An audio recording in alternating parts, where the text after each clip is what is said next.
So, but he's still. So that's why this week I'm going to do a whole new launch, like to my list. Oh, God, he's feeling. Do you get that on camera? Yeah, I'm keeping this. Nice. Mike, do I need to come help you with your drink like I had to help? Like, oh, boy, you cut help with the steak? steak? I can manage. I know Little what it technical is. I know what it difficulties. is. You just can't even drink straight. All these girls hitting you up. Oh, my God. That's what it is. You know, and what people don't realize is that the most valuable asset in the world is time. Can't get time back. What I've learned, which I wish more people would talk about, is that you don't actually have to learn from mistakes. You can learn from other people's mistakes.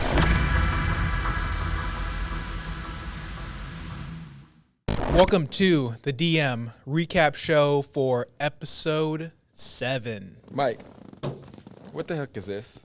These bills? What is that? We've been paying No our bills. bills. What are you talking about? Actually, that was some mail from the person that was here before us. Yeah. You know, just, Did you just rip that? yeah, What if it was important? we don't pay bills. We don't pay bills. The lights are about to turn off any second. Imagine if they just did. That would have been the end of it. Yep. No more DM. Yeah. No more episodes. That's why you guys better start liking and subscribing. We need that AdSense money. Better get on that. All right, so welcome to the DM recap show. This is for episode 7, and here with the star, Vince Reed, as always. I'm Mike, head of production here at the DM. And you're also a star. Oh, look, A bright star. appreciate that. Yes. I'm just here to facilitate. All right. Doing a great job at it, too. Thank I you. must say. How you doing today, Vince? I'm good. I'm excited. We just watched, the episode. We did. And I'm enjoying them. To be honest, they're getting better and better. Shout out to Connor over there on the ones and twos. Connor. He's been a major part of the editing Doing an awesome job. process. Michael, should I reveal myself to the crew? No. Let's start off with the company that you started to find a lot of success in. What was the name of it? MITS? MITS. What does that stand for? My Internet Traffic System. Who came up with that name? Me. Did you really? I did. It's a great name. It makes a lot of All right. sense. It was all right. It was long. I would have made something a lot shorter. Oh, you know. But my current operations manager, shout out to you, actually started calling it MITS. She's like, you have to get your mitts on MITS, is what she would say. Catchy. Yeah. Catchy. So you start to find a lot of success with that, started to bring in more sales over time. Talk to us about that. How did that process happen? Because you just came back from a devastating shutdown with your previous business, the app business. So now you're starting to see, okay, things are popping again. So talk us through that. Yeah, it was cool to come back. Mm-hmm. You know, it, like I said, people love a comeback story. So it's never as good as it seems, and it's never as bad as it seems. And, I think the best thing about life is learning from your mistakes. And every time I failed, including when I found digital marketing, it was like the worst time ever, right? I'd lost everything in real estate, then I find digital marketing, and then your business collapses, then you meet a mentor, meet someone else, and then you land back on your feet. Right. So, it's just kind of a cycle of life. The key is to learn from the mistakes. What did you learn? Well, one thing you can take away I from will that. tell you 2 things that I've learned. I've learned from every mistake, but what I've learned, which I wish more people would talk about, is that you don't actually have to learn from mistakes. You can learn from other people's mistakes. And this is where people go wrong. So for example, the world will look at someone who's failed at something and write them off and say, oh, that person's failed, don't listen to them. Oh, they failed at 10 businesses. Like you hear people, for example, with Donald Trump, he's failed at companies. He's also made a lot of money and other stuff, right? Mm-hmm. So it's like, you have to look at what they did in terms of how they failed and learn from it. So for me, what I've learned as I've gotten older is to find as many business owners as I can that have had success and the ones that have failed, and I try to learn from them so I don't have to learn from any more failures, because as you guys can see from the DM, I've made a lot of them. Like that software company, a lot of them. Yeah, exactly. And a lot of things can be taken from that. And I think you've been really, in a way, it's the storytelling aspect, but it's also the teaching aspect, and the ability to combine those two, because we were having a little bit trouble. I wouldn't say trouble, but just finding our way in like the first couple episodes. And Vince was doing a great job teaching. So we were talking and we were thinking like, okay, is there a way to teach through stories? And Vince started to develop that. And I think, we caught onto something. It's like really engaging now. I appreciate that, man. I mean, it's fun. And honestly, when I watch them, because, when we make these, you might out there watching think they're scripted. They're not. I just get up there and start talking, and a lot of times I don't even know what I said until the episode comes out, and I just hope I didn't say anything that gets me in trouble. Oh, we kept all that in a hard drive, exactly. Secret hard drive. Yeah, gosh, don't ever like that. Make sure you seal that. That's going to come out like later on. Vince said this, and I'm going to be like, what do they call it? I'm going to be, when they Canceled. Yeah. Something will come out. Let's cancel him. So you get invited to speak in Fiji. And this was for who again? This was the VIP Parties event. This was his big mastermind. The guy for that his you met high at the ticket, VIP his party. high ticket clients. I mean, these are people that were paid like 25 to 100 grand in his program. Okay, so you went to go speak there. How was that whole? It was cool, man. First, event? it was just cool to just go to Fiji. First time? First time in Fiji. It was awesome. I mean, I've never met nicer people.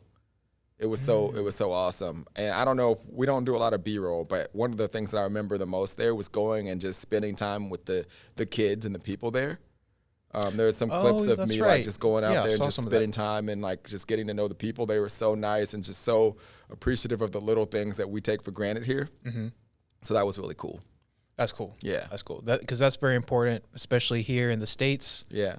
A lot of people take things for granted. Absolutely. You then go on to skydive, right? Yes. And you were talking about like your fear of flying first and foremost, because you were talking about how, you put your hand on your wife's knee and sweat print and everything. Yep. So what kind of pushed you over to skydive? I had no idea, man. And it wasn't like I went skydiving. I'm like, oh, this is going to cure my fear of flying.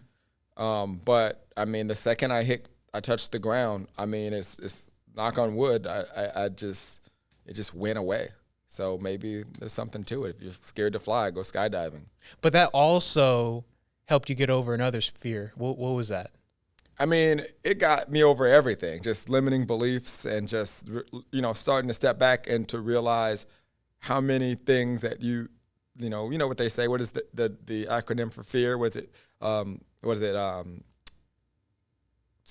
Like that. Right on the board. Whatever the acronym is for fear, like something like false something false appearing expectations real. or something? False something. Yeah. Whatever that is, that's what happened when I landed when I hit the ground. Yeah. You know what I'm talking about. We got it. Yeah. So, but it's true. Like, there's so many things. I mean, think about it. Like, the world, right? We're born, we go to school, we get jobs, and we go through this vicious cycle. But then you have these people who are just ultra rich. But all the people that are struggling just listen to the people that don't have anything. Right? And they're constantly telling you, don't do that. You shouldn't do that. Or that's a scam. Don't go there. I mean, people would tell me not to go to events. All of my best friends and multimillionaire people that I've met at events. Mm-hmm. They'll tell you don't invest in courses. Courses, you shouldn't have to pay, $2,000 or $5,000 for a course. You could get it for free on YouTube. And what people don't realize is that the most valuable asset in the world is time. You can't get time back. And what courses and events and meeting people that have experiences that you can learn from, what they do is they collapse time. They allow you to get to where you need to go faster. So, man, when I hit the ground, it just totally was like, okay, I'm not going to listen to anybody else that tells me something that, is not real. Mm-hmm. I mean, let's just be honest. If skydiving is killing people left and right, there'd be no skydiving. Mm-hmm. Right. If flying was dangerous, there'd be no we wouldn't be getting on them every day. Right. I mean, there's less airplane crashes in a whole like 10-year span than there is every day driving a car. Right? That's true. So it's one of those things where when you step back, why are we having these fears? Why are these things? And honestly, if it happens, trust me, you're going to be in a better place anyways. Hopefully, if you're living your life right. And there's nothing that you can do about it anyways. Exactly. Right? At the event, you speak, was it the VIP guy that kind of told you, hey, you need to have your own event? He was always doing that, man. He was always, and I don't know why. Like, he didn't have to. He was already rich. He was giving you that little extra push. He just always, and I don't know if he just wanted to see if I would do it, but he's like, you should have an event. Why don't you have an event? And he, he would just always ask these questions. You need to have an event. When are you going to have it? I'm going to have it. When? Like, give me a time. And, as you can see, he got me to jump out of a plane, and he got me to have an event. Every one of these things led to, so many things that were much greater. So I appreciate him for that. And it was good, too, because you eventually got over that limiting of belief and started to, organize your own event. I mean, we get into that in the episode, but you start putting on your first event. At the same time, though, you're going to launch a new software. Yes. Right? I guess it's, just like my software company I have now. I think software is somewhere in my DNA because I've been trying to get it right for a long time, making a lot of mistakes. And I feel like we finally are getting it right now. Yeah. But these are all things that helped me get there. But again, to my point, I learned from my mistakes, but I wish that I would have went and talked to other people who had done it before me. I would have saved myself a lot of time and money. You were kind of just relying on the software development team because at the time you didn't have any idea about software, and you just left it up to them and what they were saying. Well, I had a simple idea because remember I had launched my other kind of software, which was NetDivvy, but to me this was different than that. Like, I didn't understand SaaS, basically software as a service back then.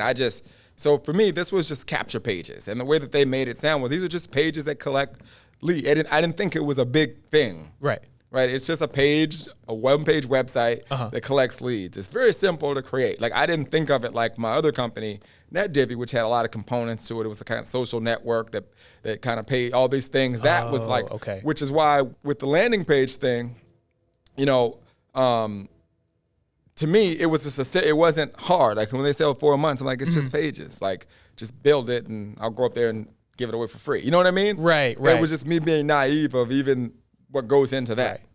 Yeah. And that's why when you hear me say I didn't pay attention to it, because it seems simple. To me, it was just go build it, I'll see it, I'll show it when I get up there. Right. But when you actually saw it, for the first time, the ridiculousness of that situation.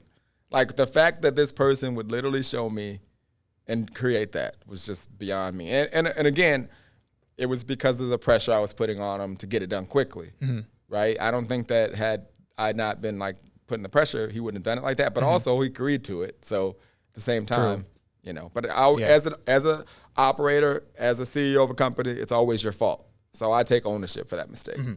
Fair, yeah. The Pages software that you were doing kind of got leaked in a way because you knew that this needed to be changed, but you already launched it, right?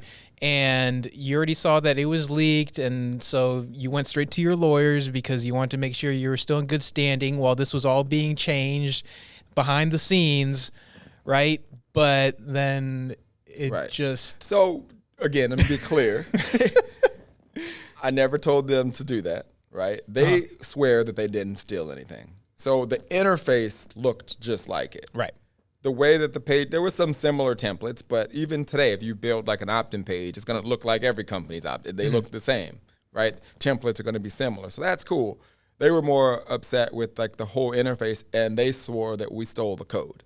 Still to this day, they swear to me, well, I haven't talked to them in years, but back then they swore to me that they didn't do that, and I only can go by what they're telling me. I don't code, right? So to be honest, I didn't mind or I wasn't mad that they did that they sent me the letter, right? Because I would have probably, I probably wouldn't have because I don't fear competition, but like I understand why they did it. And we were already going to change it anyways. But what happens after, which they'll find out, was the ridiculousness of them and why they probably aren't around really much today. There you go. Oh, one question. Why do you bleep out the names? Well, I've always wondered this because we were just talking about the VIP guy, and I didn't want to end the show without saying yeah, this. so first of all, I don't bleep out the names. Connor bleeps out the names. I blame him. I blame you, Connor. You did it. I don't bleep out the names. And number two, some people just don't want like unwanted attention, right? And I think that it adds to a little bit of the suspense of who I'm talking about. It does. The people that know who I'm talking about, I love the calls I get. They're like, who is that? Like I get people, who are you talking about here? Who's Mr. X? Who's that, right? So it's kind of fun. And it forces people to kind of go back, like when I'm talking about the guy from the VIP party. Yeah. They've got to go back some episodes and find out more about him. It's cool, too, because we're kind of building characters in a way. Building characters. Yeah. Right. So, and then if I used like a fake name, I can't lie very well. You'd be able to tell him the story, and I'd be thinking about the name, like of him versus like VIP party guy or the right hand man, or Mr. X. It's pretty easy. It's like boom, it's right there. Yeah, easy to remember. Yeah, cool. And if I had a name for you, Mike, it'd be the guy with the OnlyFans. I got it in there. You can't bleep it out, Connor. Just getting all the applications for all the girls, and we'll see you guys on the next recap show. I don't know what you're talking about. Peace.